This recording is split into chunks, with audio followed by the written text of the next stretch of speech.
একদিন আগে আফরান নিশোর সঙ্গে 24 সেকেন্ডের শুটিং এর একটি দৃশ্যের ভিডিও ফাঁস হয়েছে পূজা চেরির। রেদওয়ান রনির দম সিনেমার শুটিং এটি। এবার সামাজিক যোগাযোগ মাধ্যমে পূজার গায়ের হলুদের ভিডিও ফাঁস হয়েছে। বেশ কয়েকটি পেজে দেখা গেছে ভিডিওটি। শোনা গেছে শুটিং সেট থেকে কে বা কারা ভিডিওটি গোপনে ধারণ করে তা প্রকাশ করে দিয়েছেন। 16 সেকেন্ডের এই ভিডিওতে নাচে গানে ভরপুর। এরই মধ্যে ভিডিওটি সামাজিক মাধ্যমে ভাইরাল হয়েছে। ওই ভিডিওতে গায়ে হলুদের সাজে পূজার লুক তার ভক্ত অনুরাগীদের মন ভরিয়েছে। মন্তব্যের ঘরে অভিনেত্রীকে প্রশংসায় ভাসাচ্ছেন তারা। ভিডিওর শুরুতেই দেখা যায় চারদিক থেকে পূজা চেরিকে ঘিরে রেখেছেন অনেকেই। মাঝখানে হলুদ শাড়ি পরে নাচছেন নায়িকা। তারপর সাজানো বিয়েবাড়ির দৃশ্য দেখা যাচ্ছে।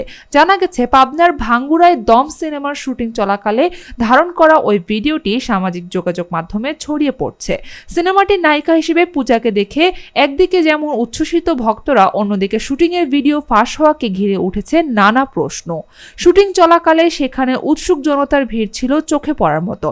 ধারণা করা হচ্ছে সেখান থেকেই কেউ ভিডিওটি ফাঁস করেছেন। তবে সমালোচনা যাই হোক, এই ছবি নিয়ে অধীর আগ্রহে আছেন দর্শক। সেটা ফাঁস হওয়া ভিডিওগুলোতে প্রতিক্রিয়া দেখেই বোঝা গেল।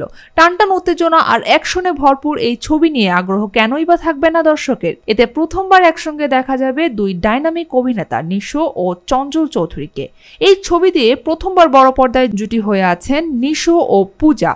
আরও অনেক চমকের একটি হলো এই ছবি দিয়ে প্রায় 10 বছর পর সিনেমায় কাজ করতে যাচ্ছেন ডলি জহুর।